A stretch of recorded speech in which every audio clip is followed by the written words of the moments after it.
I can't see any of you.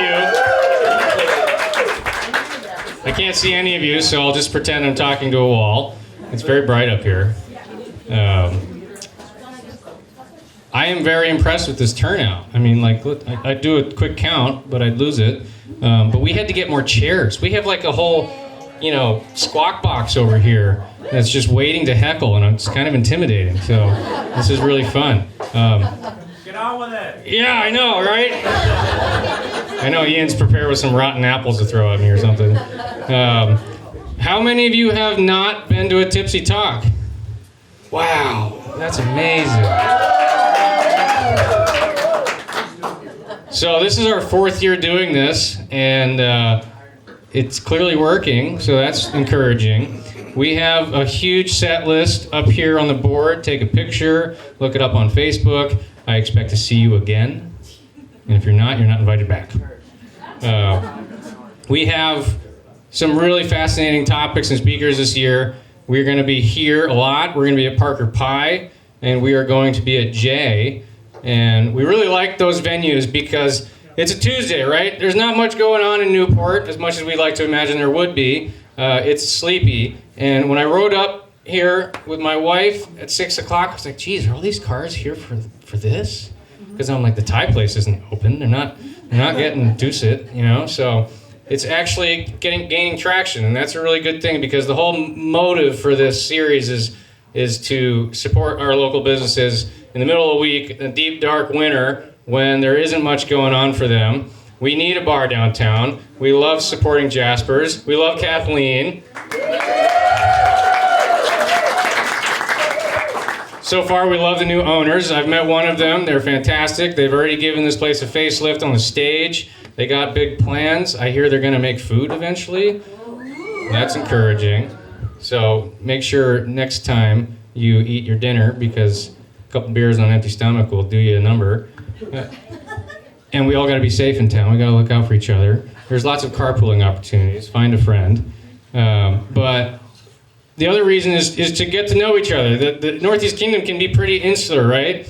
And if you don't live in a neighborhood or force yourself into uncomfortable social circumstances where you get to know people, you're not going to meet people. And so we're doing this series, and we do this series, a little bit of an attempt to just like get the feelers out so that you start to recognize each other at the grocery store or at the dump or at the new coffee shop next door. I mean, there's a renaissance going on here, and we're really happy to be a part of it.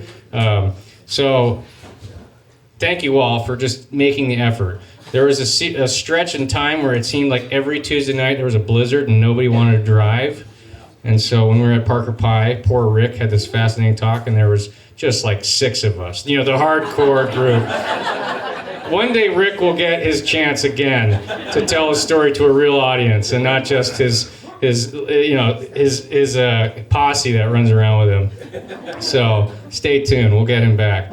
But I don't want to bore you any longer. We have 2 fascinating people. We have a couple, a duo tonight. These people are married, and they could not be telling more different stories.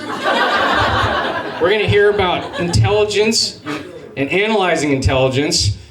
Seems to be a dying art. I don't know. Is there...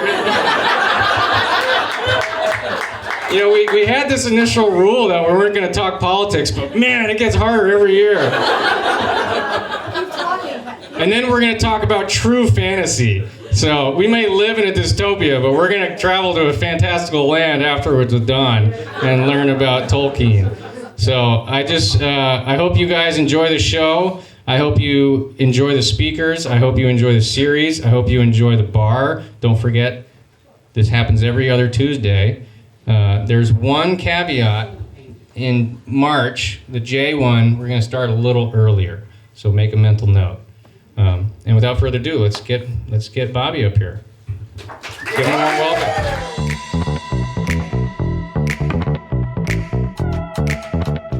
Thanks, Patrick. Thanks so much, everybody, for coming out tonight and getting this series started.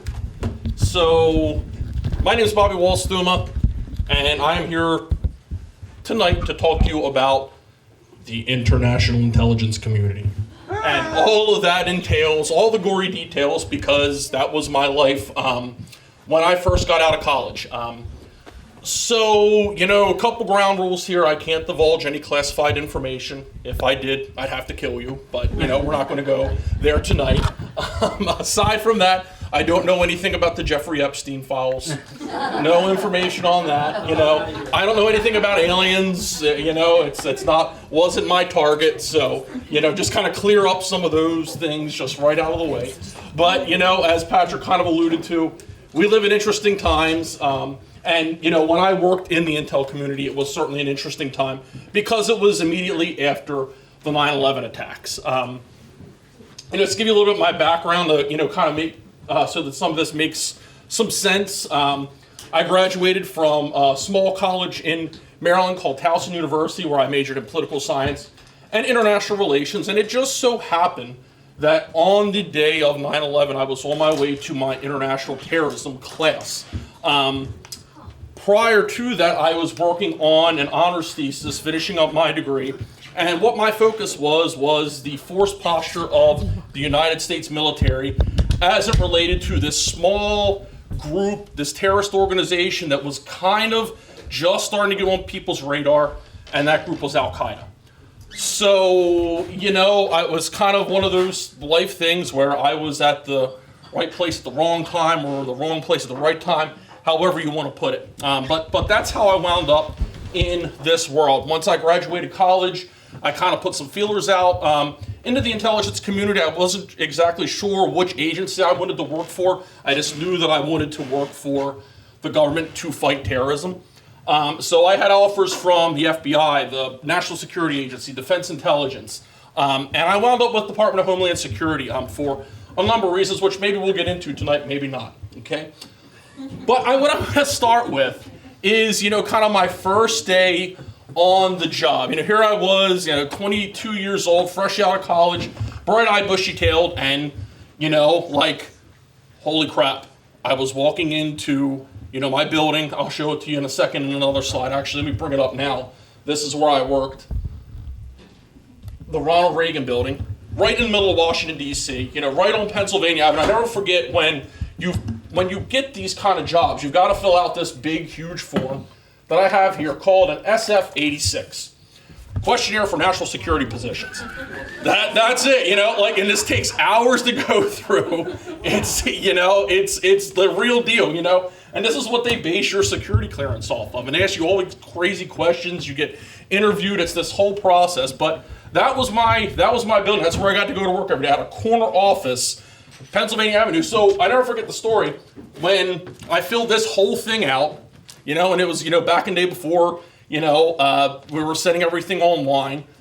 It was the full paper copy. I had to put it in an envelope, take it to the post office, get it certified and all that kind of thing so that it could go to the investigators who would look into all my past transgressions and decide whether or not to grant me a security clearance. And they did.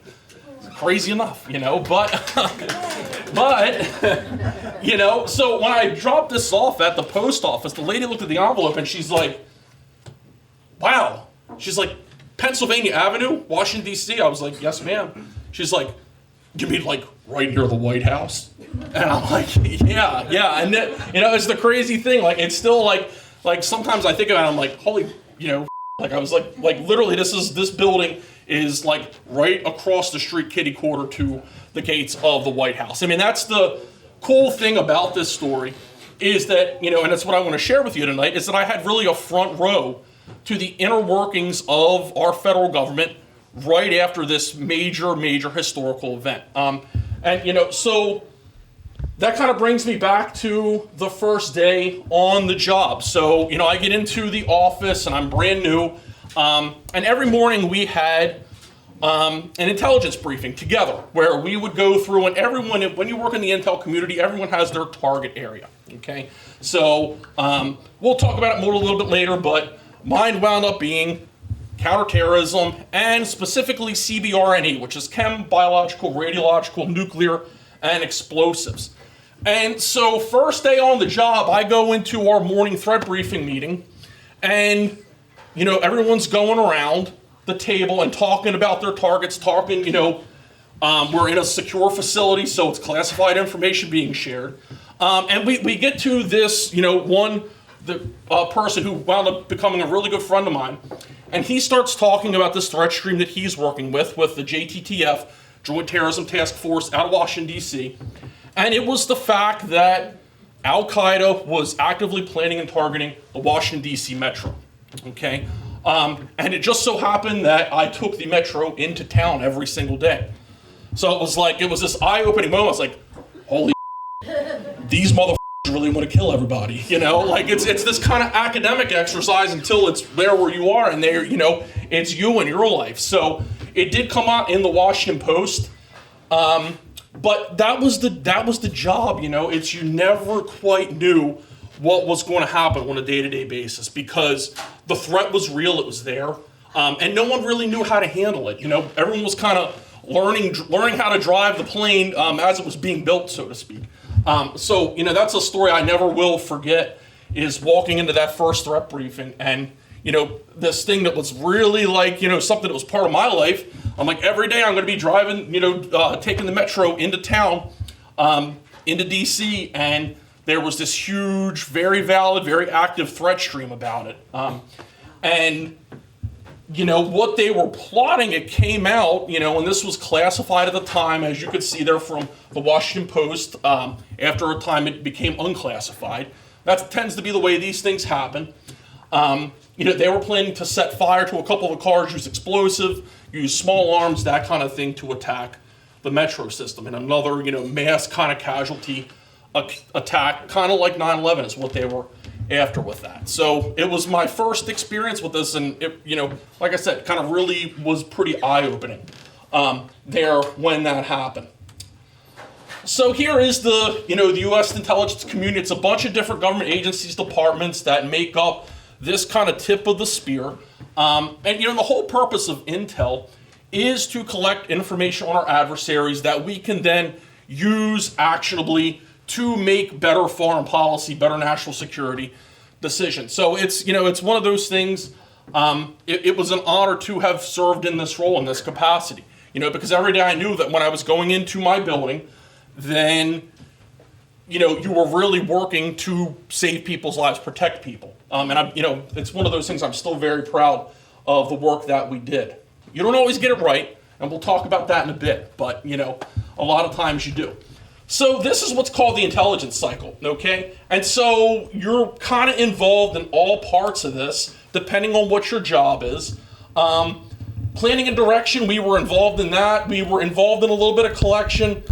My department, though, we were really mostly involved with processing and exploitation of data, and then analysis and production of products, okay? And so this stuff that was intelligence products that would go up, some of it made it all the way up to the White House, and I'll tell some of those stories here in a little bit. So, but you find yourself working on all these different things. You're literally working, this is like the James Bond stuff, right? People, literally the spies in the field.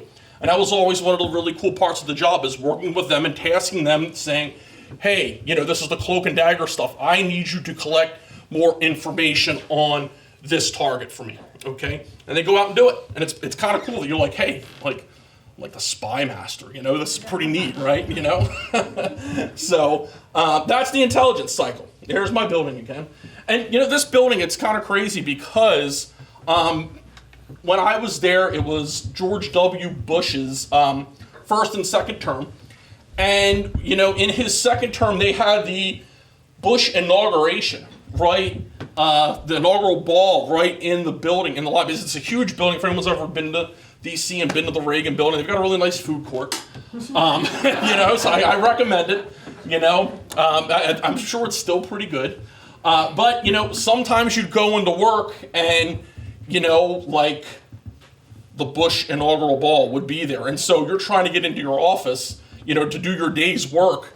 And, you got to go through Secret Service. Even though you've got security clearance and everything, it's a whole different ball game. So, just a really different, really weird kind of world almost that you live in, okay? And so inside the building, where all this, let's get into the kind of nuts and bolts of this now. So inside the building, this is where I spent my days, in a SCIF. It's a sensitive compartmentalized information facility, okay? And it's the short word for it is SCIF, okay? And the one on the right is the conference room, and our conference room looked very, very similar to that. You know, you can't take pictures in these kind of places for obvious reasons. I'd be in jail right now, you know. So this is just stuff that I pulled off of the internet. But it gives you an idea of where intelligence collection and analysis goes on. It's in buildings that look just like this. So, you know, sometimes, you know, in the conference room on the right, we were briefing, you know, everyone from the Secretary of Homeland Security up to the Secretary of Defense was there at times, up to the Vice President. You know, I'll get to that in a couple minutes. So, other times we would be conferencing in through secure lines with, maybe it's a CIA officer that's in the field somewhere where we're targeting.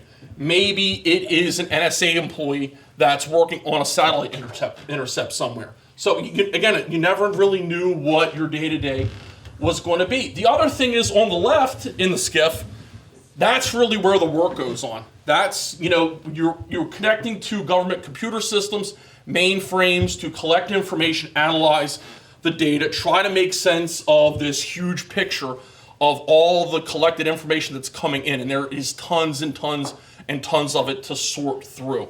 So most of your days when you're in this world is spent in the SCIF at those computers reading what's called message traffic. And so, you know, message traffic is coming in from all over the world, from all the other intelligence agency partners that you're working with. And it's really, you know, the best analogy that I can use for it's trying to find a needle in a haystack. You know, because you know that the threat is there, you know that it's real, you know that it's active. There's what we call threat streams, where you've got very credible reporting from field sources, what we call human sources, human intelligence sources, literally the spies in the field saying, hey, they're planning something really, really bad. But the problem always is we don't know what the hell it is, okay? You know, that's always the issue with this kind of thing, is that you know something may be about to go down, but you have no idea what that is or how they're going to do it, who the actors are, who's going to be involved, that kind of thing. And it's like kind of like a huge puzzle where you're trying to piece all of it together and make some sense of it. And you're using your knowledge of politics, of history, of area studies, regions, geography, all these things to you know, try to like solve this puzzle essentially and stop an attack before it happens, you know? And I'm here to tell you tonight that, you know, no matter what you think of the war on terrorism, things like this, you know, there were attacks that were stopped because of the work that was done, you know? And that's something that I think is, you know, really be proud of, because, you know, thank goodness we haven't, knock wood, we have never had another 9/11 type event in this country since that time, okay? So that's the SCIF.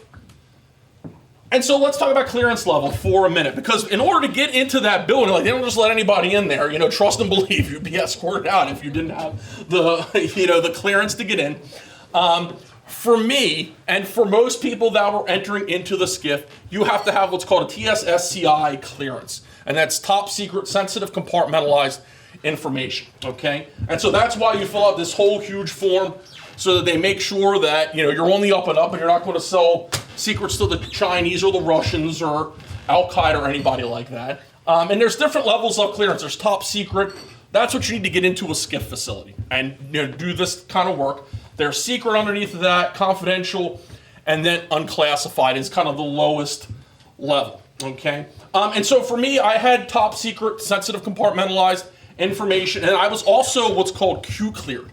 And that's a Department of Energy level clearance, and that is special access nuclear programs, because one of my targets, as we'll talk about in just a moment, was the CBRNE target that involved nuclear radiological kind of weapons. So, you know, it was a thing that I had to have. Now, you can have your clearance and you can be in the SCIF, and you're like, well, you know, I really want to know what's going on with ET. Like, what is the thing with the aliens, okay?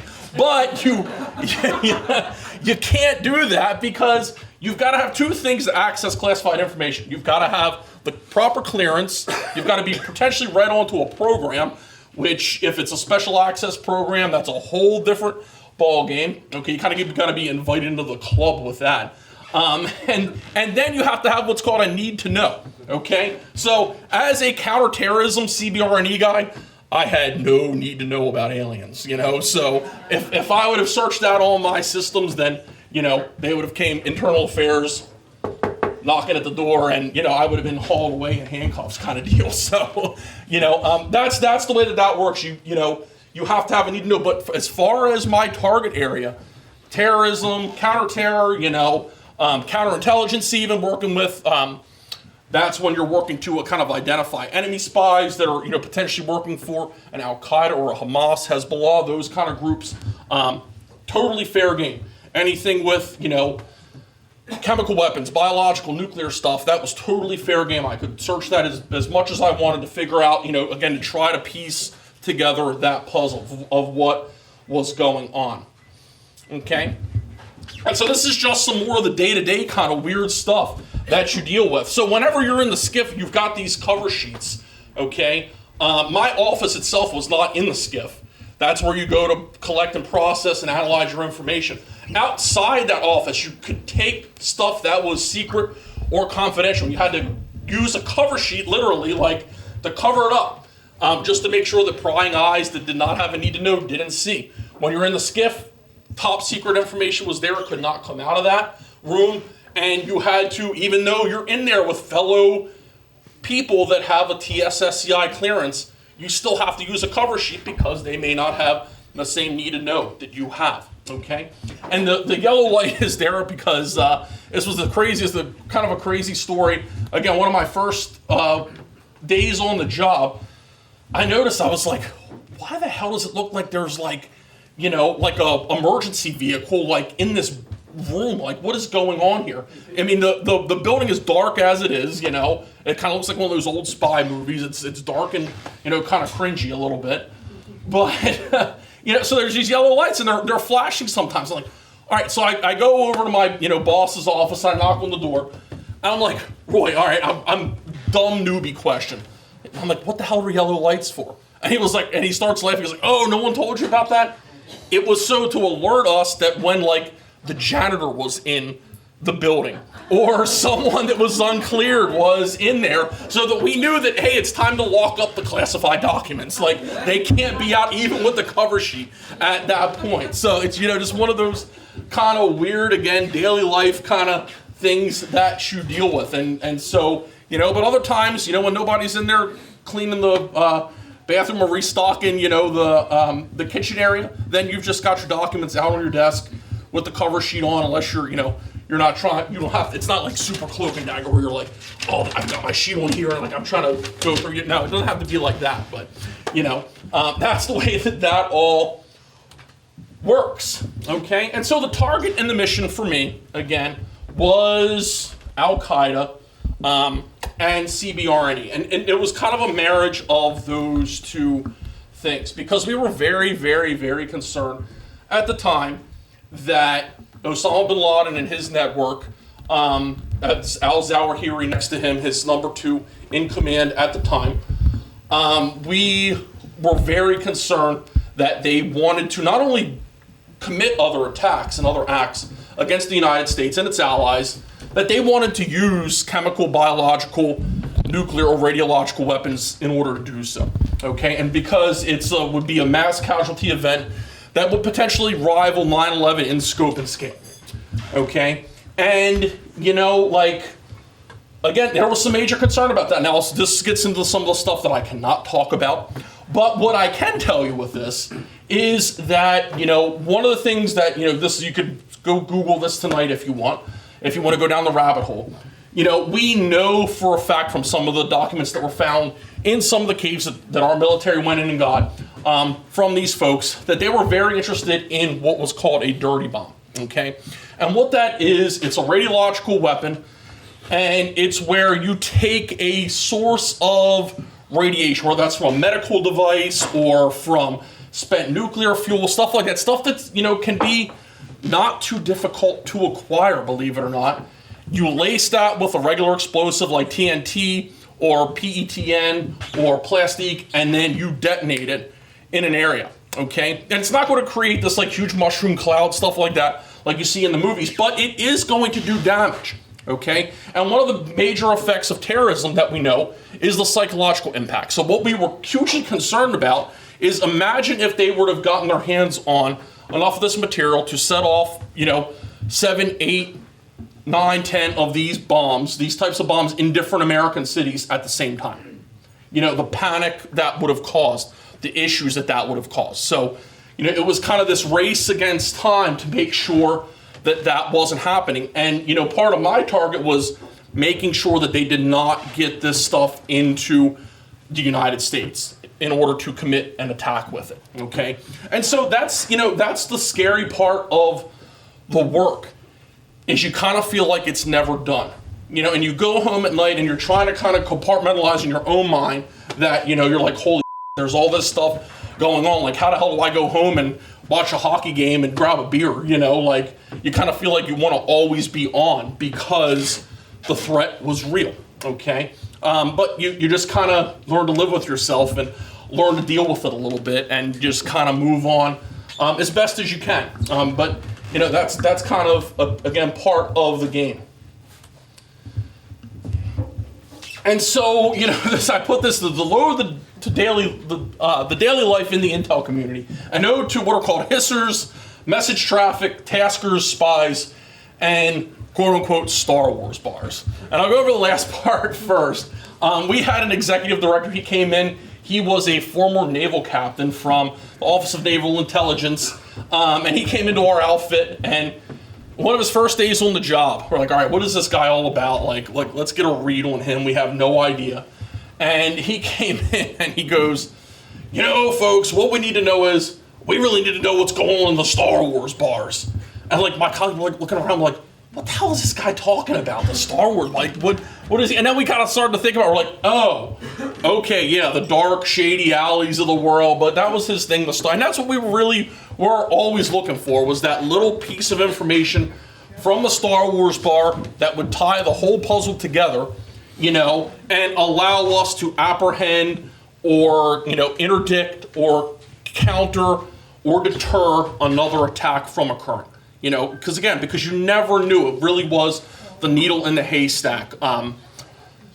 That maybe you get lucky, maybe you don't. And here's the thing about the intelligence community, everyone. We all know about the failures of it, and the Bay of Pigs invasion, and all these other episodes that have occurred throughout history where, even 9/11 itself, right, a huge intelligence failure, okay? We hear about those things in the media, we're well aware of that fact. However, what we also see is that there's a lot of success stories. And because of the level of classification, because of the nature of the work and the people that are involved, that are undercover, deep cover officers in foreign countries and really far-flung, shitty places of the world where you don't want to hang out for a whole life if you value your life, you never hear those stories, and you will never know some of those things. And they do, I can tell you 100% for a fact that they do absolutely happen, and that, they protect people in that way because of that.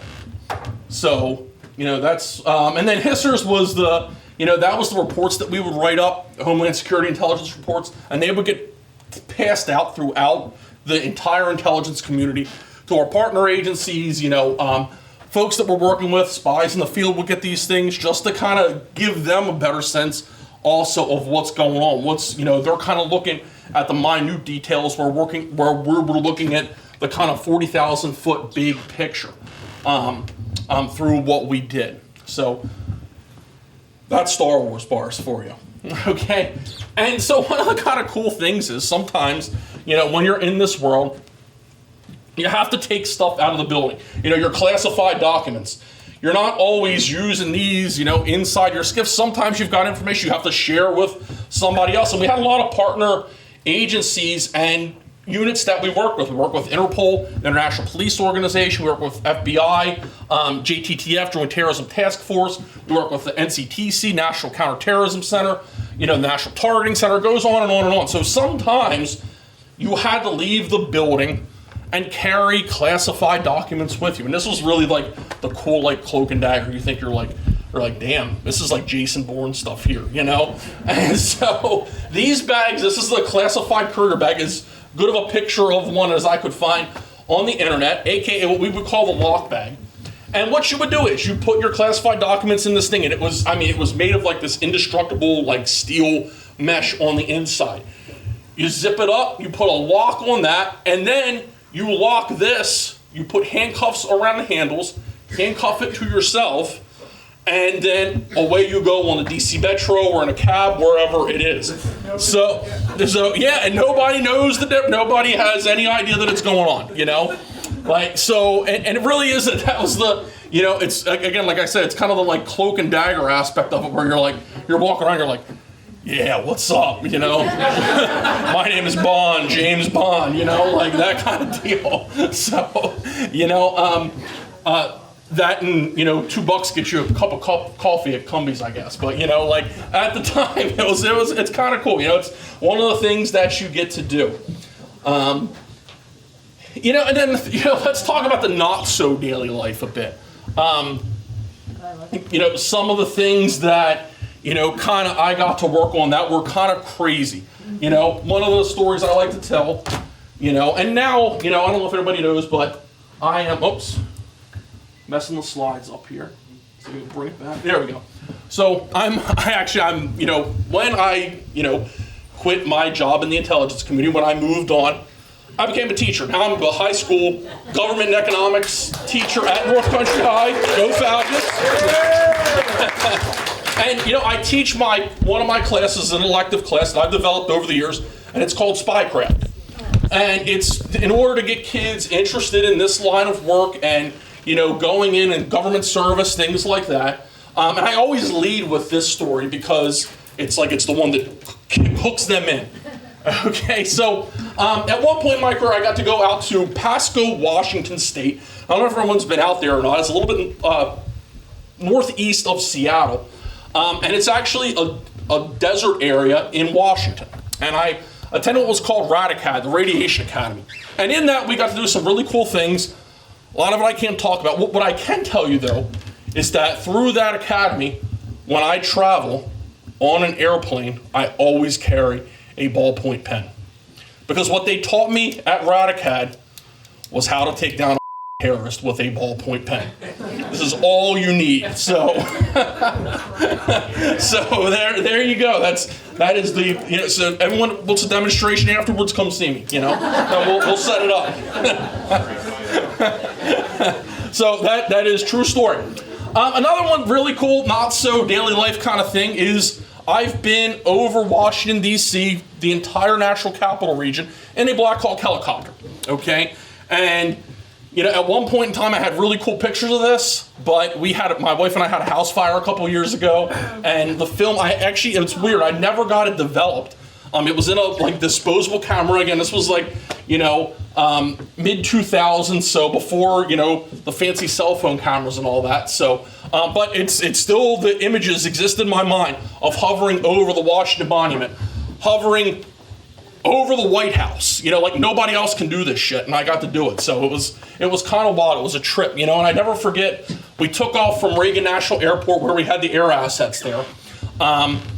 And we came up and just right along the Potomac River, right near the Lincoln Memorial, and then just shot up over DC, and you got this like wild panoramic view, because I'm like in the side here of it, like kind of hanging out the thing, like, and you can't hear anything, it's so loud, and I'm telling the pilot, I'm like, he's like, everybody good back there? And we're like, yeah, we're good. I'm like, hey, go faster, this is awesome. It's like the greatest roller coaster ride ever. So that was pretty cool. The thing all the way on the right, you'll see the pathogen there, and that is H5N1, avian influenza. So that's been in the news a little bit here lately. And this was 2007, I served on a federal level pandemic planning commission to deal with H5N1, because at the time, it was very, very much thought that was going to be COVID, and that was going to kind of shut the world down. Like, was in meetings where they were literally talking about shutting down airports and the border and all these kind of things, because it was thought at the time that was going to get that bad. So that was kind of wild to be part of that. The dude down there in the bottom left-hand corner, that is Khalid Sheikh Mohammed, major dirtbag. And so when he was detained and transported to Guantanamo Bay. We had a team that went there and was part of the interrogation of that dude. So I was able to, work with some of the folks that when I didn't go to Guantanamo Bay, but we tasked them with some collection of him and getting some information out of him and stuff like that. The CIA logo in the middle, believe it or not, the Central Intelligence Agency has a university. And I was able to go out to the CIA main campus and take multiple courses through my time there with the CIA. And you get to go, you're there on campus. It's pretty awesome. Again, kind of the James Bond stuff. Almost done. I'm going to talk about kind of one of the scariest moments of my life now. Yeah, no kidding. And so, in between all of this other stuff, right? So this would have been around 2004, 2005, and we were working this major case, and I can't talk about it. It didn't make the news, and it's kind of one of those things. It's kind of weird because you're working this stuff, and like the real information, and you'll see it in the media, and you're like, I don't know, like these people got it so wrong, like it's not even funny, And this was one of those times. It happened quite a bit, and so we're working this case, and it's this big, huge deal. It gets briefed all the way up to Bush it was in his his PDB, Presidential Daily Brief. So it put the spotlight on our little unit and what we were doing, and so we got more resources, and it was this whole push to kind of work on this case. So one day I get into work, and my executive director, he comes over to me, and he's like, stands in my doorway, and he's like, Walls-Thumma. He's like, you have briefing slides ready on what you're working on? I'm like, yes, sir, I do. I'm ready to roll with anything with that. Why? And that was a common thing that we did. You're working a big case, you want briefing slides because people, the higher ups are coming in, and they want to know what's going on, when they're not playing golf. So they came in, and he was like, well, we're going to need you in the briefing room in about 45 minutes. No problem. We brief people all the time. No big deal. No big shades whatsoever. So, all of a sudden there's in the skiff area, it's right outside the door, you see a lot of activity, and again, not too concerning, whatever, it happens, it's happened before. So, but then, time comes, I walk out of my office, go into the briefing room, and there sitting at the table on the right is William Chertoff, at the time, Secretary of Homeland Security, and immediately to his left is the Vice President of the United States. So it was like, whoa, okay, this is happening. So, I briefed him. He was very nice. He gave me a lot of compliments on it. And, then I went and, proceeded to almost throw up in the bathroom after that. And that was, again, that's the crazy thing, because you never quite knew who was going to come through the doors, and who you were going to have to give this information to, provide it to, how that was all going to work. You didn't know. I never forget, he was in he had on kind of like a shirt like this, and he had a vest on over, a blue vest with a vice presidential seal on it, and he had this like flannel kind of coffee mug that he was drinking coffee out of, so that was a crazy day. And then the other crazy day was, probably the hardest day of my career was July 7th, 2005. Because at 8:50 a.m. that morning, then Al-Qaeda terrorists attacked the London subway and bus system. So the 7/7 attacks. And it was one of those things. It was kind of like 9/11. It was a beautiful morning in D.C. in town that day. Got into the office early. We were doing normal morning threat briefing. And then I saw my executive director walk past with this solemn look on his face. And, he was a pretty emotional guy, but he kind of kept, things, under his sleeve. But, after that, he came in and he gathered us all together in the briefing room, told us what had happened. Then it was like all hell broke loose, a lot of late night shifts, overnights in the skiff, because we were petrified that we had missed something. And that, they were going to try to come do this here.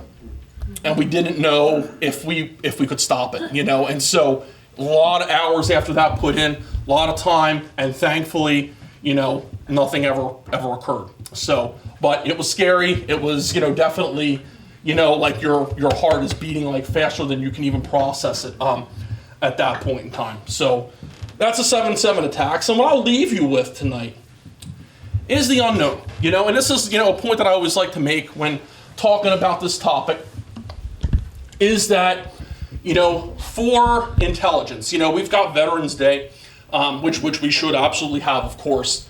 But, you know, a lot of this is the memory wall at the Central Intelligence Agency, and every one of those stars corresponds to a field officer that's been lost in the line of duty. And, you know, these people they're not even known, you know, some of them, they were so deep undercover that, you know, the world does not know who they are. They serve their country valiantly, you know, and so that's part of this world. Is it's very real, it's very visceral, it's, you know, very in the moment, but at the end of the day, a lot of times absolutely no one knows what you do. So it can also be very silent and quiet and, you know, kind of singletary because of that. So, you know, I always like to, you know, kind of point that out, and, you know, that there are very brave people right now as we speak in the Star Wars bars of the world, you know, doing their best to keep us all safe. So, and that's where I will end tonight. And I'm happy to take any questions if we have time. Patrick, I don't know how I deal with time, but. We have 5 minutes yet? All right, perfect. Any questions? I can't. Yeah, there we go. How did you go from Washington to North Country High School? A great question. So, yeah, I get that. Yeah, I get that all the time. The kids are like, well, given what you used to, they're like, why did you work here? I'm like, well, I love working here. You know, like, yeah, you know. So, well, when I was done with Intel, I was like, what am I going to do next? And, you know, I love history, of course. You know, I love government. I love politics, talking about this stuff. And I really wanted to, you know, I decided that I wanted to change the world with this, you know, and I like to think that I did.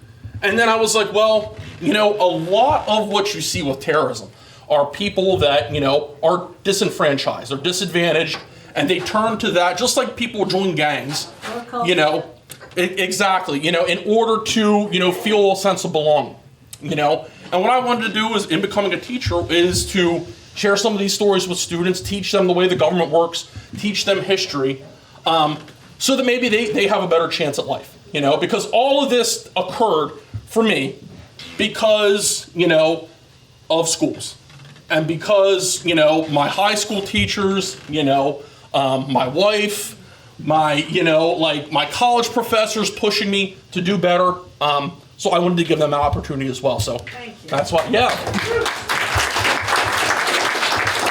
Any others? Yes, sir. Yeah. First of all, I want to say, if I were in high school, I'd say, man, this is the best teacher on earth. No one's and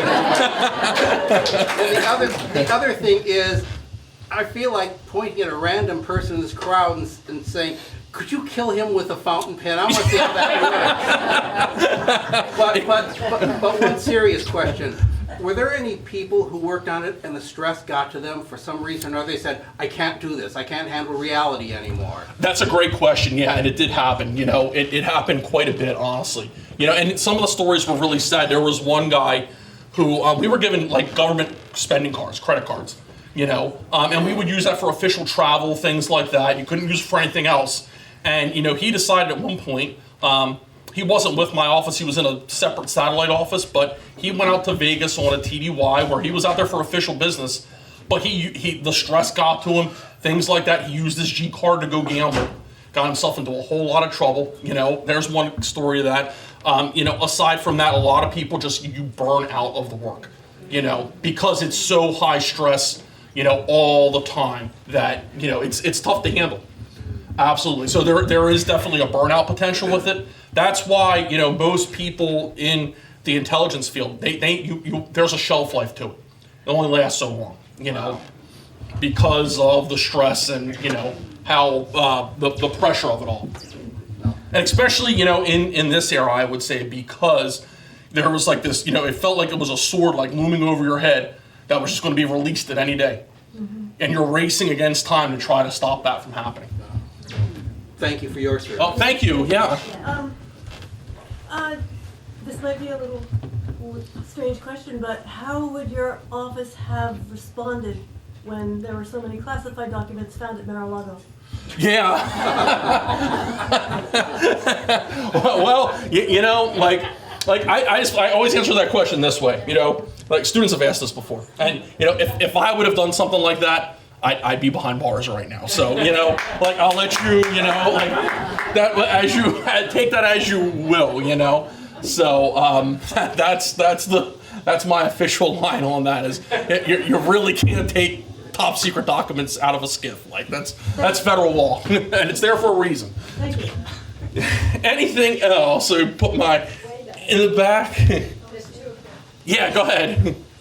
The CIA were my number one clients in the anti-terrorist field. What's that again? The CIA was the number one clients when I was in the anti-terrorist. Okay, yeah. And I can tell you, when my friend who was in CIA retired, he leaned over and said to my husband, "You can tell Leslie I was responsible for probably 2/3 of recommending her technology. But I gotta tell you something. People are totally oblivious to what you guys and girls have done. And I've known what you've done for 30 years. Yeah. So that's all I was saying. Yeah. And I did give permission to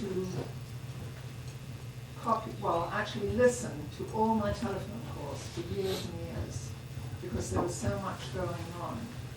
And sometimes I'd be laughing because, you know, I knew who was on the other end of the line, but I had top secret security, and everybody in my company had to have that. Okay, yeah. My husband here too. But How'd you get in here?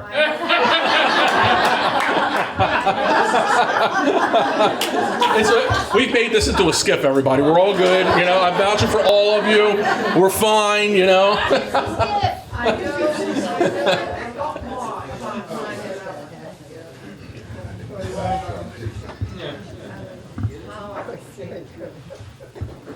Because I went to a lecture and somebody was trying to tell the audience at the time, anti-terrorist personnel, what in fact could have happened if a mistake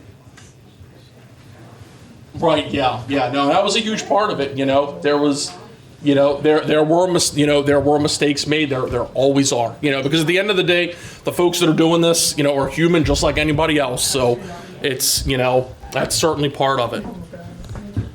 Anything else? Oh, I was wondering when you started, how you were taught to think about the press, about the media, about the freedom of the press and the press trying to cover terrorism in the world and anti-terrorism in the world and so on, and you did mention when you saw a story, oh, that's all wrong. And yeah. But what do you think now, and what do you think of the role of it back then, or I don't know. Yeah. Well, back then, you know, like we wouldn't, like I would not talk to a member of the media, you know, like as a cleared person, like, oh no, absolutely not, you know, like I like my job too much, you know, I got to do too much cool stuff, you know.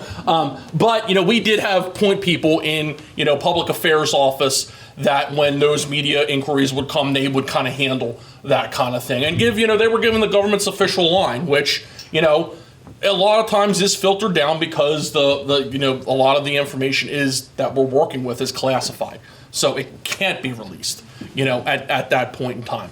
And you know, you're always trying to strike that balance with this work of, you know, protecting the Constitution, because at the end of the day, you know, everyone that does this pledges to protect the Constitution against all enemies, foreign and domestic. It was one of the first things I had to do, you know, was raise my hand and recite the oath.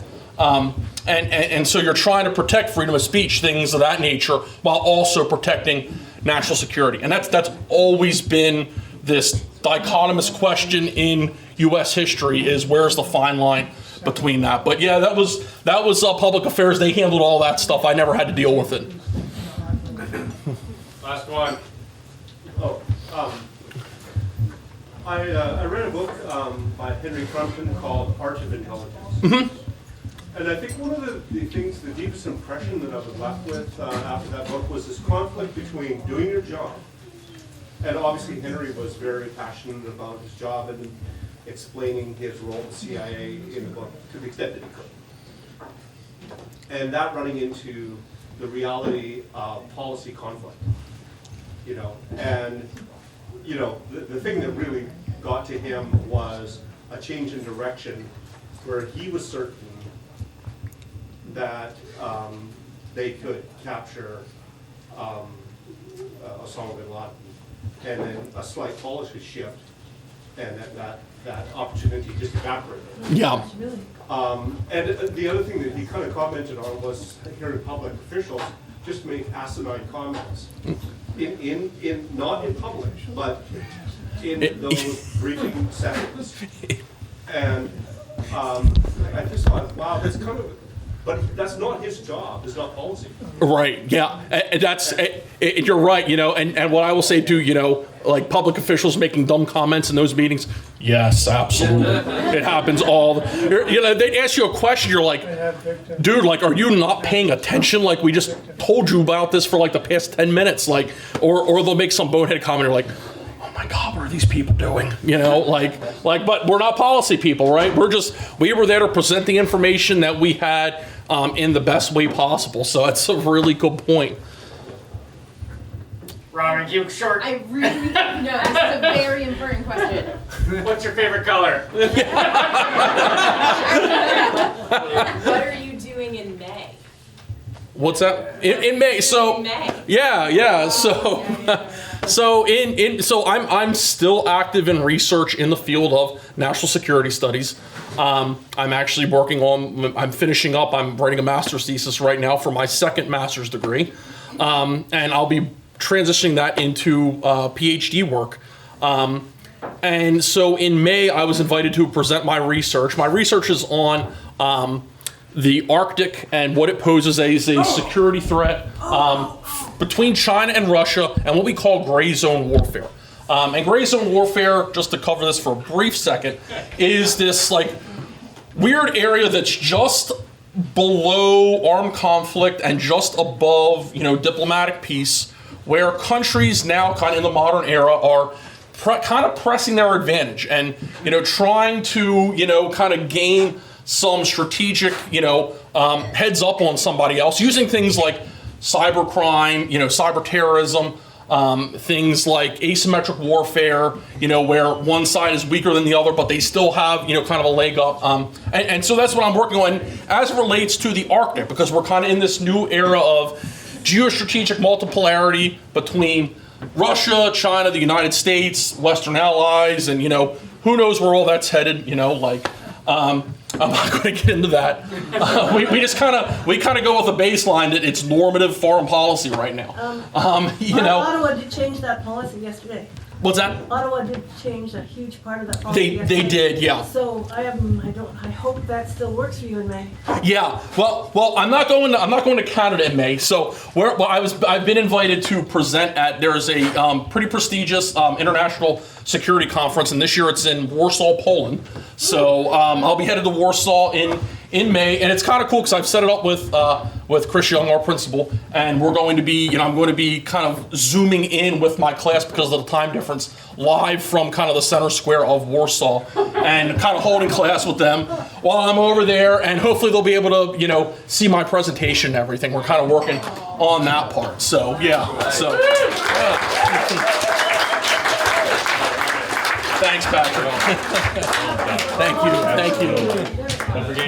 Don't forget your security clearance. Yeah, and my weapon, you know. It's kind of spooky. There must be like spies all over the place. When I was in grad school, my advisor's wife was recruited by the CIA as a high schooler. They started tracking her because she grew up in Hanford, Washington's nuclear research town. Okay. And then she started taking Russian. And then she went to school for Russian. And then they recruited her. And then she worked for Key Bank. But she was a spy in Poland and was spying on the Russians for 25 years. We're everywhere, you know. Yeah. We're everywhere and nowhere. All right, you got, I want to be respectful of Don. You got 4 minutes to bombard Kathleen for beverages or use the bathroom, then we'll be back.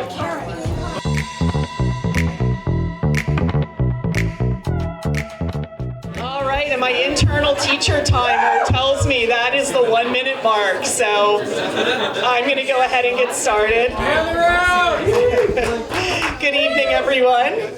Thanks for being here to listen to me, Dawn Walls-Thumma, talk about the world of J.R.R. Tolkien as history. So before I get started, how many of you have seen a movie or TV show based on Tolkien, like one of the films or Rings of Power? Okay. How many of you have read Lord of the Rings or The Hobbit? Okay, deep nerds, I'm looking for you. My people, who's read The Silmarillion or one of the books published after he died? And there's like 3 hands that go up, I love that, and one of them's mine. I am before you tonight as a deep nerd.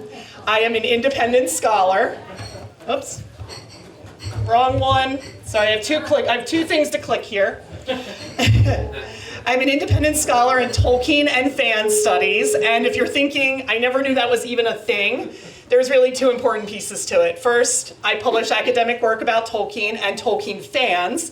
Second, I do this without working for a college or university, which if you know anything about employment prospects in the humanities, means that I get to have a job that pays me enough to eat. So essentially I get to do what I love, which is research, write, and eat, which I also love. I've been doing this for about 12 years now, focusing on how Tolkien's books can be read as history. When you think of Tolkien, what comes to mind? Hobbits, okay, or maybe rings, dragons, fantasy books. Yes, Second Breakfast, exactly. Probably, you may think of those books as epics or adventures or fantasy novels. Wow, that thing and I are not, it's just getting switched off in a minute and you're gonna get my teacher voice, so it better behave. You probably don't think of Tolkien's books as history books.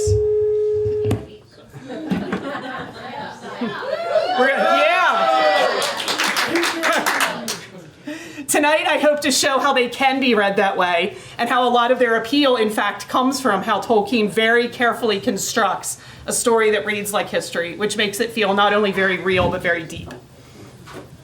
Another area of my research concerns Tolkien fans, especially those fans who can everyone actually hear me? Yeah. I mean, I can like yell from one end of the school to the other, so I'm usually good, but just to make sure. Thank you. So I especially research Tolkien fans who continue his vision by writing stories set in Middle-earth. So I run a survey among some of the work I do every 5 years and ask these writers why they write stories based on Middle-earth. And these are a really diverse group of people. So they write everything from like domestic fiction about hobbits to gay elves to alternate universe stories combining Star Wars, maybe with some Star Wars bars, Chinese fairy tales, Roman history, anything you can imagine. But what they almost all universally agree on is that Tolkien's world building is so deep and rich that it leaves room for endless imagining and new stories. 97% of them say that his world building is a reason they write about, they continue to write stories based in this world. And anyone here who has enjoyed a book or a movie or a game set in Middle-earth gets this. It's a world you can become absorbed in and lost in. And this is very intentional. Tolkien himself wrote about the appeal of stories that seem never to end, where something new to discover seems to lurk just barely unseen over the next rise in the road. In a 1945 letter to his son Christopher, he describes what he calls his fundamental literary dilemma. A story must be told, or there'll be no story. Yet it is the untold stories that are the most moving. I think you are moved by Celebrimbor because it conveys a sudden sense of endless untold stories. Mountains seen far away, never to be climbed. Distant trees like Niggles, never to be approached, or if so, only to become near trees. Tolkien's untold stories here are history. I'm a history teacher. That's how I pay to support my other hobby of eating. And if you study history, you know it may be done, it may be past, but its stories are never fully told. It's why history is so political, because people find a narrative they like, and then someone new strolls into the historical record and actually's our comfortable picture of the past. History consists only of what is remembered by people who were able to have those memories recorded. Continuing Tolkien's analogy, when we consider the entirety of human experience across 250,000 years, history isn't even the near trees. It is a single leaf in all the world's forests. So, in thinking about Tolkien as history and how he takes that single leaf, that single story, and implies a whole forest that invites us as readers to explore it, I want to take two approaches. First is to look at the history of Tolkien's books themselves. Middle-earth was constructed across his entire lifetime, and understanding how that unfolded leads to the second approach, how he turns this imaginary world into history that feels so real it has enchanted millions of readers for the better part of a century, with no signs of that interest slacking. So when you all think of Tolkien's world, what book comes first to mind? The Hobbit. The Hobbit, or maybe Lord of the Rings. Tolkien would have answered that question really differently. After the publication of The Hobbit, his first book, his publishers approached him about doing a sequel. The Hobbit had been a surprising success, and in an interwar harbinger of future horror franchises and Marvel movies, with their endless sequels, his publishers began dreaming about beginning the process of beating The Hobbit to death. And Tolkien was game. In 1937, he wrote this letter to his publisher. I think it is plain that quite apart from it, a sequel or a successor to The Hobbit is called for. I promise to give this thought and attention. But I am sure you will sympathize when I say that the construction of an elaborate, consistent mythology and 2 languages rather occupies the mind, and the Silmarils are in my heart. This quote neatly illustrates how his 3 major works, The Hobbit, The Lord of the Rings, and the Silmarillion relate to each other. The Hobbit was a blip. It began as a bedtime story for his children that he happened to get published and that happened to be successful. It was more the universe rolling snake eyes than J.K. Rowling, may her sock forever bunch up in her shoe, scrawling the beginning of Harry Potter on a napkin. Tolkien was an academic, a philologist, or a linguist who studies the evolution of languages. He was an author, but of the kind of highly technical academic articles, if you've ever read a philology article, and I have, that put readers to sleep for an entirely different reason, that they make good bedtime stories. He started writing The Hobbit because he had a bunch of exams to grade, was bored out of his gourd, as my fellow pedagogues can surely relate, and so wrote down the line, "In a hole in the ground there lived a hobbit," on the back of a test paper, which would become the opening line of The Hobbit. From the coping strategies of a bored professor with too much grading came one of the most read books of the 20th century. As I said, The Lord of the Rings came from the unexpected success of Tolkien's boredom-turned-bedtime story. It wasn't a story that ever crossed his mind until he was asked to write the sequel to The Hobbit, which he started and quickly discovered was becoming something different and much darker, The Lord of the Rings. But as the timeline shows, and the quote from earlier shows too, The Lord of the Rings was not Tolkien's life's work. The Silmarils are in my heart. It was the Silmarillion that consumed his creative energy from the time he was 22 years old, possibly younger, because this is just the first written evidence we have of a fragment of a story that would later become the Silmarillion, until the day he died. Think of something you liked to do when you were 22, and imagine still doing it with equal enthusiasm in your 80s. That was the Silmarillion for Tolkien. Now, when I say Silmarillion, that can mean 2 things, and you can see this on the timeline. There's the Silmarillion, in quotes, which is the massive green line across the whole timeline of Tolkien's work on Middle-earth. And then there is the Silmarillion, in italics, that is the skinny black line, pointing to 1977. I'm going to illustrate the difference between them in books. Here is The Hobbit, one book, and like a hobbit, small. And The Lord of the Rings, which was long enough to split into a trilogy, considerably more involved than The Hobbit. And here is the 1977 Silmarillion, the one with the skinny black line. We're back to just one book and not too much bigger than The Hobbit. And this is the Silmarillion, the one in quotes, the big green line Silmarillion, Tolkien's life's work. From first writing a Silmarillion fragment at age 22 until he became absorbed with writing The Lord of the Rings in 1938, the light green bar. He worked steadily, if intermittently, on the Silmarillion, crafting myths and stories about an imaginary world where he could use his invented languages. Remember, Tolkien was a philologist. He loved inventing languages, and Middle-earth grew out from the languages that he made, not the other way around. Now, when I say he worked steadily for 24 years on the Silmarillion, that doesn't mean that he created 24 years worth of new story. Instead, he told the stories over and over again in different forms. Yes, he revised the stories as he went along. When Sauron first appeared in a story Tolkien wrote in 1925, around the age of 33, he was a giant cat. That changed. Tolkien wrote his stories as prose. He wrote them as poems, both rhyming and alliterative verse.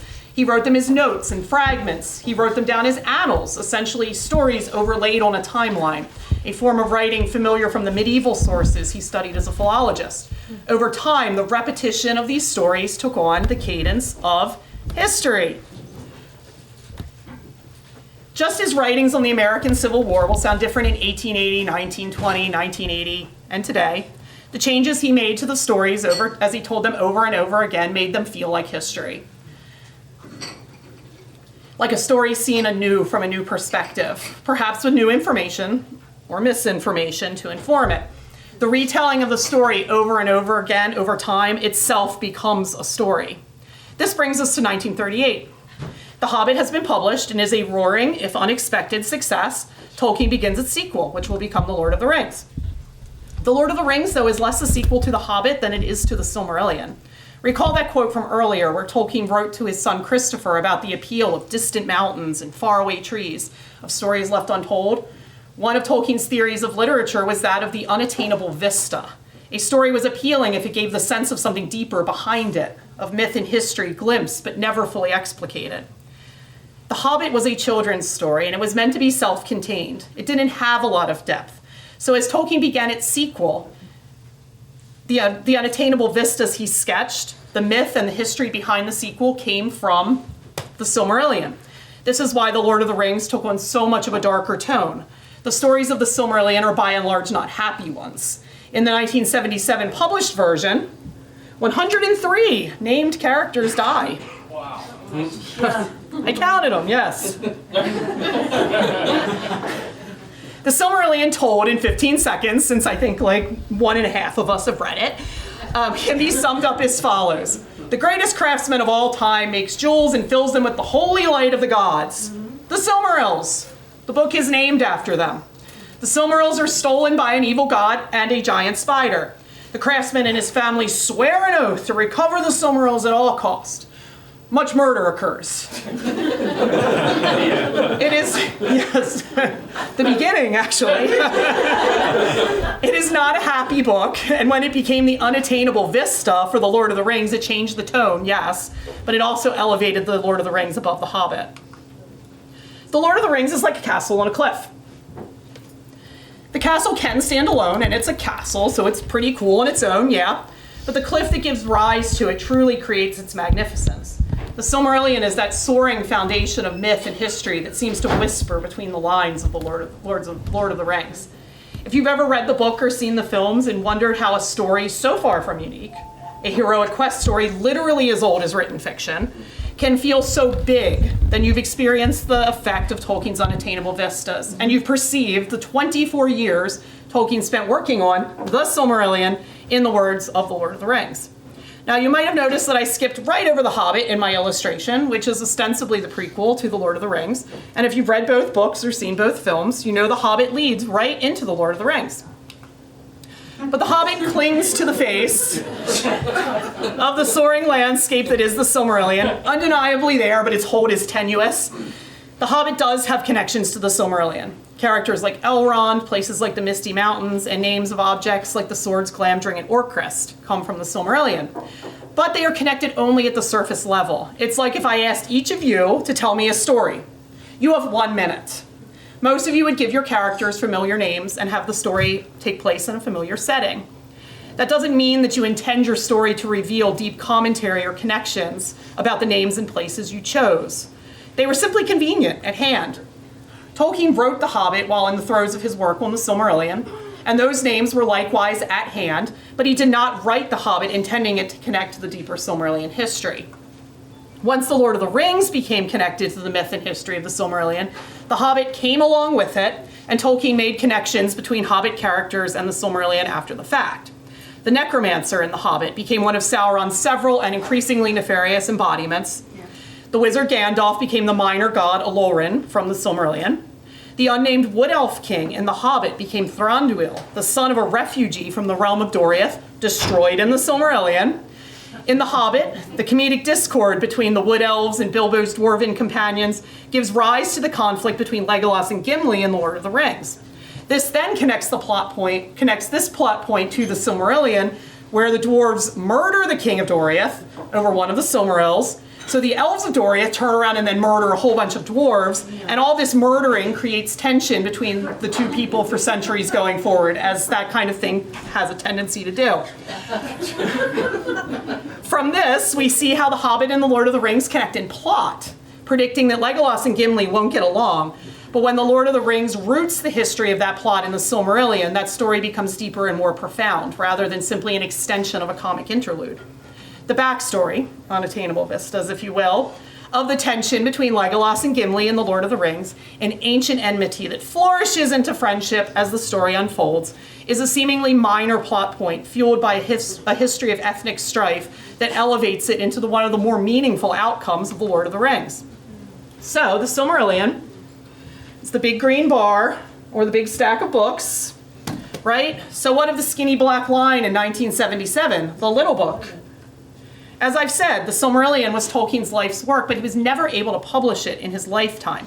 He wanted to publish it with The Lord of the Rings, in fact, in front of it.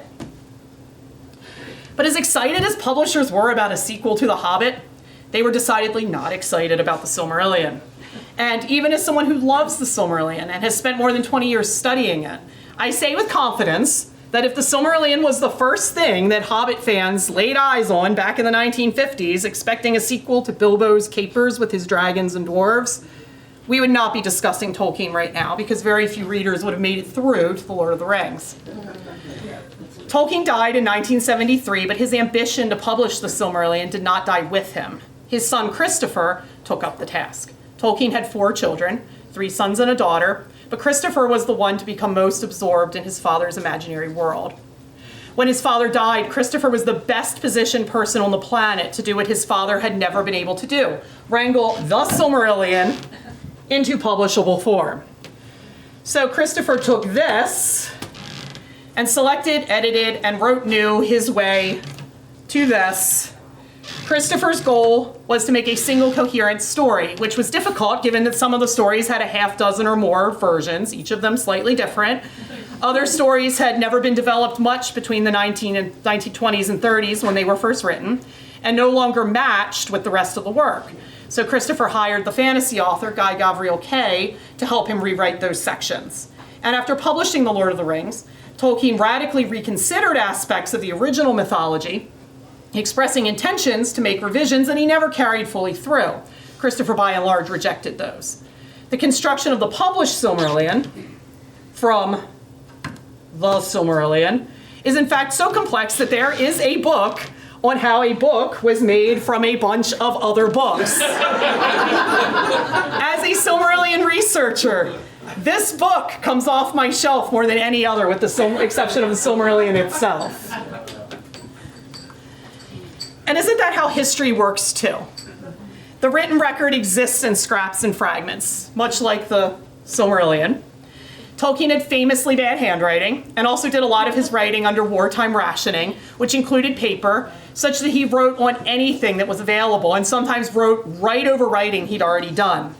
Then an expert comes along, someone with the skills and the tenacity to wade through all that, that's Christopher Tolkien in our analogy, and puts it together into a definitive volume, the 1977 Silmarillion in this case. But anyone who goes back to the original messy sources can tell you that the truth can never be fully expressed in the definitive volume. The big takeaway here is that the construction of Middle-earth was itself a historical process.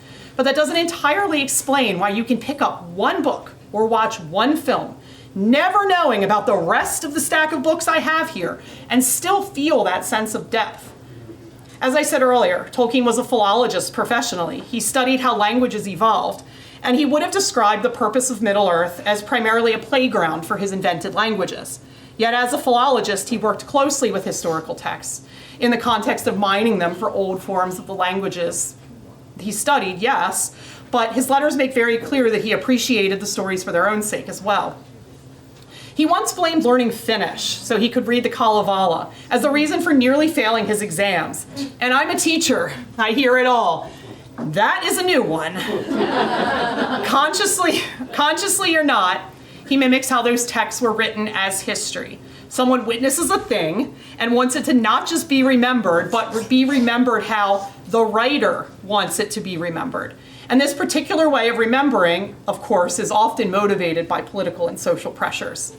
If you read the 1977 Silmarillion, you may notice that it does not have an obvious narrator or point of view.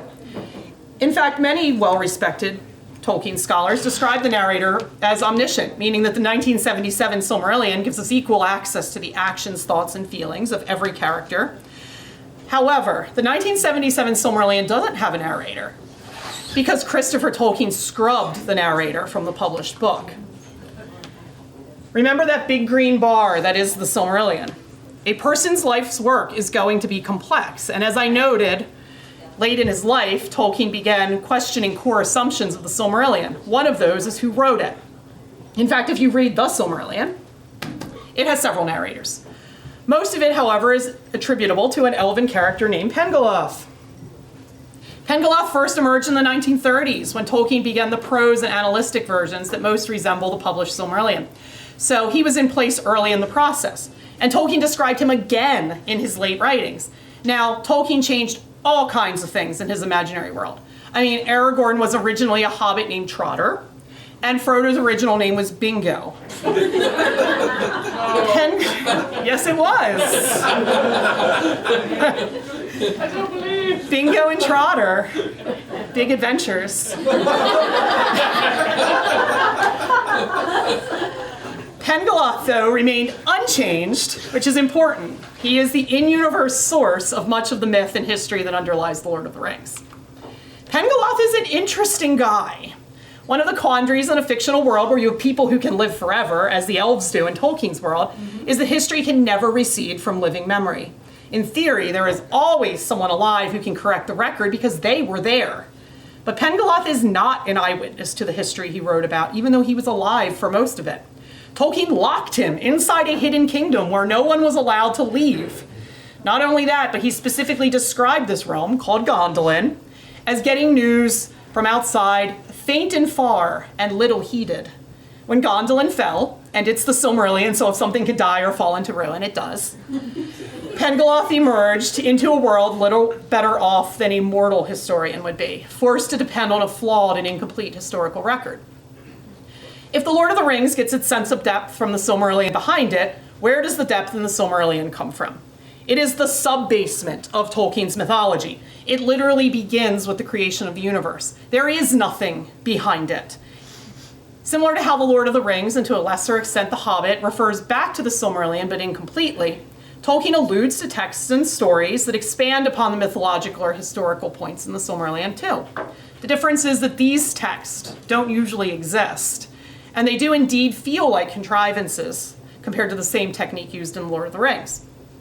Recall that earlier quote about untold stories having the most appeal, what Tolkien called his fundamental literary dilemma, and his strategy of creating unattainable vistas, allowing a glimpse of something that can never be fully entered, fully known. Uncertainty creates the depth in Tolkien. The Silmarillion, set at the beginning of time and mostly about people who, if they weren't characters in the Silmarillion, would live forever, shouldn't have much uncertainty. To create depth, then, Tolkien had to create uncertainty, and he did this with Pengaloth. First, Pengaloth has huge gaps in his knowledge. Tolkien doesn't tell us this directly. Instead, he uses language to suggest that there are times when Pengaloth is speaking with authority, but not a whole lot of credibility. Tolkien is fond of introducing some sections of the Silmarillion with words like, "it is said." Notice it is not said who is doing the saying. It's like a Middle-earth version of, "I saw it on Facebook." It flings a possibility into the story that carries with it all the credibility of your grandmother claiming that elephant dewormer will cure her arthritis. You naturally question it, but try not to think about elephants, and what do you think about? Elephants, thank you. If you track where Tolkien uses the "it is said" construction in the Silmarillion, and I have, it reveals ignorance exactly of the sort that would be expected of Pengaloth. When Tolkien tells us Pengaloth had eyewitness sources, the words "it is said" are rarely used. When Pengaloth has no way of knowing if something is true, "it is said" begins to carry a lot of weight. The words themselves are an intellectual dodge, but just like Meemaw and her elephant, now you're thinking about it. Mission accomplished.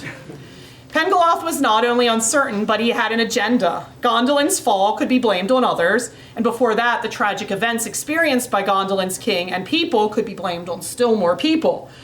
Pengaloth brought trauma and centuries of simmering rage to his historical writings. He doesn't seem like an angry guy. He seems kind of like a nerd, which is why I like him.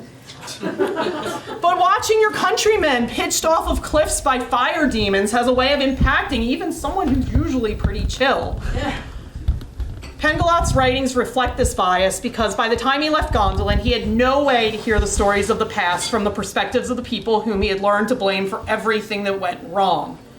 They were either dead because it's the Silmarillion, or inaccessible and dead shortly thereafter.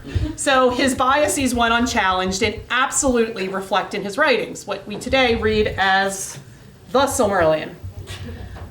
We all know what this sounds like. It's like when a kid comes home from school and, oh my God, there's a new kid in class and she's from California and she's been in like 5 or 6 movies and she lives in a house with an indoor pool and a trampoline room and her dad, who's a rich Hollywood director, is going to take the whole class to Disney.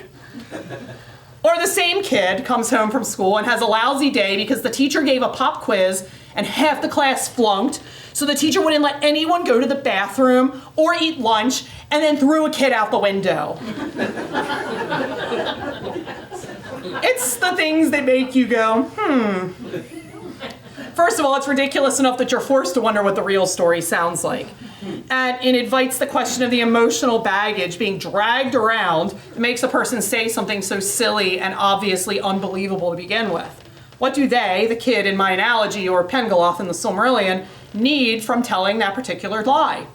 It's so absurd that it forces you to be aware of the existence of other readings and perspectives. In short, it creates unattainable vistas. Pengaloth, for example, does this with the family that went to Middle-earth after the stolen Silmarils. This family is Pengaloth's eating crackers, and many of his complaints are very legitimate, but he stoops really fast to pettiness whenever he can.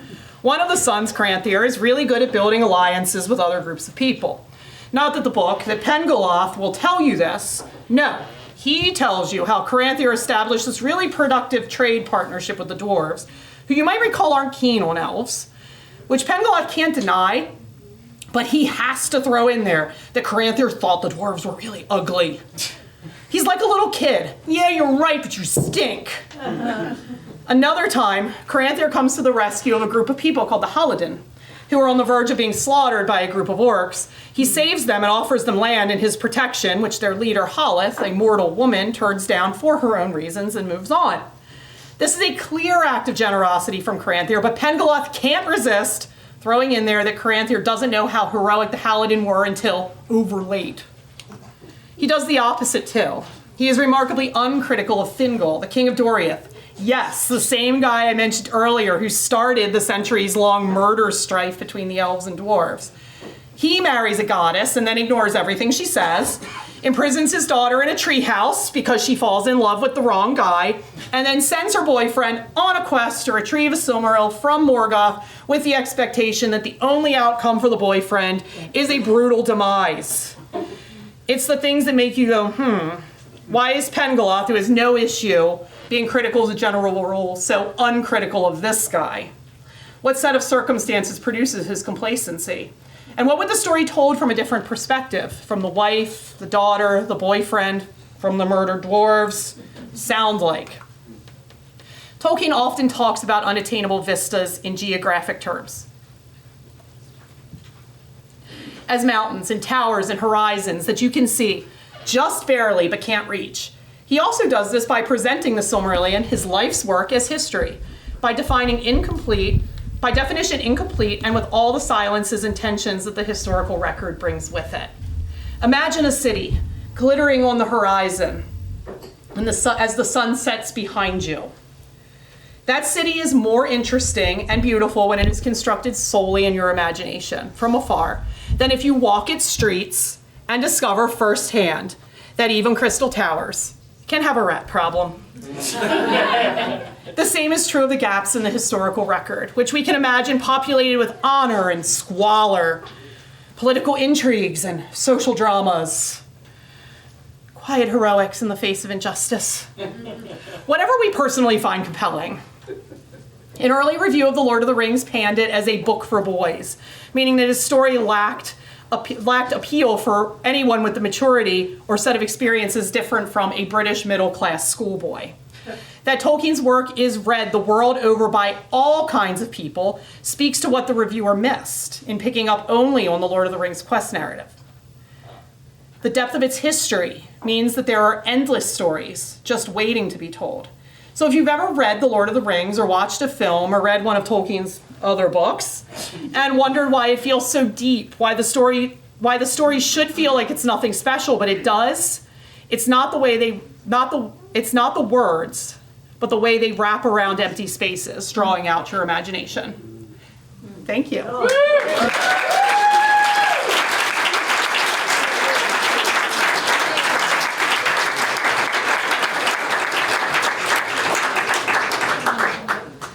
I was going to say, I don't know if I'm supposed to do Q&A, but I see Gwen. Hi. Fellow Tolkien nerd. I love it. Yeah. I think you were the other half person that's read the Silmarillion. No, you did too. It's 2.5 of us. I did not make it through the Silmarillion, I can confess, but I've read everything else. Yes. What do you think of the Rings of Power? So I've watched season 1 and I barely remember it, and so that probably I don't want to harsh on the Rings of Power because. And I don't want to yuck anyone's yum. Are they, questions, are they accurate or are they just completely inaccurate? Well, so the weird thing about the rights to Tolkien is that he sold, J.R.R. sold the rights to The Hobbit and The Lord of the Rings like relatively early in the 60s, I think. Don't quote me on that, but I think it was the 60s. But he never sold the rights to the Silmarillion. So the Rings of Power is based on, they legally cannot use anything other than this in there. So all of this is off limits. So the Rings of Power is based on the appendices in The Lord of the Rings. So the appendices of The Lord of the Rings, I've read them. It's probably not a surprise. But I've read this a lot more. And so I don't have a level of expertise to say whether season 1 was how well they interpreted, in my opinion, the appendices of The Lord of the Rings. But because I'm a Silmarillion nerd and they don't include the Silmarillion, then it didn't hold my interest. And again, not because it's a bad show and I love when people get involved in Tolkien. I like fellow nerds to talk to and do my nerd thing with. So, by all means check it out. It might be your gateway into Tolkien the way Fellowship of the Ring movie was to mine, but yeah, I couldn't get into it, but I think that's just because my nerdery goes in a particularly weird direction. Yeah. Thanks. You're welcome. Anyone else have a... Yes, go ahead. Was that one slide with the quill going into that person's eye, was that a slide reference to your husband carrying the ball? Yes. I did not know. So I will point out that Bobby has taught me how to do that. I'm also a dangerous woman. I did not even know that he was bringing that up in his presentation until we were packing up my, label myself as a teacher box bag to come. Here, and I was like, anything you want to put in here, and mine's piled up with a meniscus on top of it. Please do, I can find room. And he hands me that admittedly formidable application packet and then a pen, and he's like, I just need the application in this pen. And I was like, why do you need a pen? You're giving a presentation. And I was like, Oh. You're talking about that. And I never made the connection until you just said it now, because I actually added that pretty late too, because I found it pretty late and I was like, that's actually really cool. So it was not intentional, but a nice kind of, I always say our work is a Venn diagram a lot of the time. In fact, we even co-presented at a conference last year on the nonlinear warfare in the Quenta Silmarillion. So, yeah, our Venn diagram briefly became just a circle. It was awesome. Yeah, marriage goals, co-presenting at a conference together. Yeah, it was really fun. But yes, Allie. So what is it like being a Tolkien scholar? It means I spend a lot of time sitting in quiet studies, listening to jazz and classical music, hunched over my computer, getting increasingly bad posture, and talking with other nerds on the internet. But every now and then I surface like I am now, and I become less introverted, or at least I pretend I'm less introverted. What about the zine and the conferences? Oh, yes. So when I surface, I usually present at conferences. So I present a few times a year at Tolkien conferences. And last year, so my group, the Silmarillion Writers Guild, which is up there, turned 20 in July, this past July, which is hard to believe. You know, it's like watching, Bobby and I don't have any kids, but it's like watching your kid like become an adult. I'm like, how have I run this website for 20 years? But I hosted my first Tolkien conference this past summer. So yeah, and we published a zine, which I should have brought. I have extra copies. I should have brought them, but yeah, because it was pretty cool. But yeah, so it's basically like solitary, grumpy work in listening to instrumental music in the semi-dark, alone. And then every now and then I come forward and I do things like this. But that's the life of an independent Tolkien scholar. But I'm a teacher, so I get plenty of human interaction every day with my 48 lovely young adolescents. Yeah, and my coworkers who also act like young adolescents. And your Goldens. Yes, and the Goldens. Yes, Guinevere is my writing partner. She lays in the study behind me while I work. Any other questions? Yeah, right. go over here. Oh, okay, sorry. Go ahead. That's okay. How many times have you read all the Tolkien books? Oh no. It really depends on the book. I don't have an accurate count of any of them. I figure I probably read Lord of the Rings maybe like 4 or 5 times. The Hobbit, probably about the same. The Silmarillion I've read over 100 times at this point, and not because and it's not like I'm gonna sit down and Bobby's gonna start the pellet stove and I'm gonna be like. It's not like that. It's just that like I do a lot of quantitative work, so I collect data from. I'm just digging myself deeper in this nerd hole here. So I collect. I should have included that in my explanation to Allie. It involves a lot of spreadsheets too. So I collect a lot of data from the text, believe it or not. And so every time I do that, I have to read the text at least one time.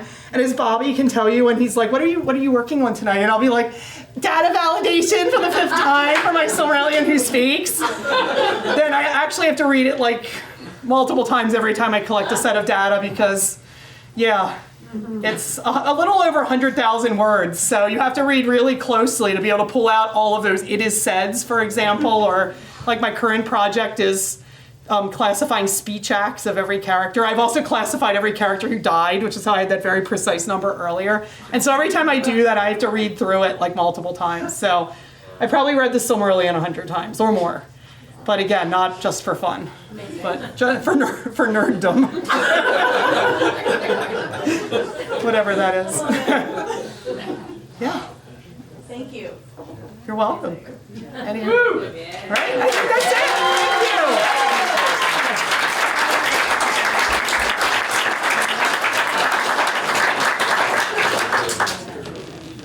I'm not gonna dare to turn on the microphone. Yeah. I have a thought. I think it's this, whatever that is. Yeah, that's possible. Yeah, it lets my clicker work with that. Yeah. So that was amazing. Thank you. You know, there's comedy night on Thursday, right? you got potential. Oh, thanks. That's because I have to keep the attention of young adolescents. Oh, shit. So it's like they will I'm fall over there in asleep left field cracking up. Yeah. You guys are easy. Yeah, we're suckers.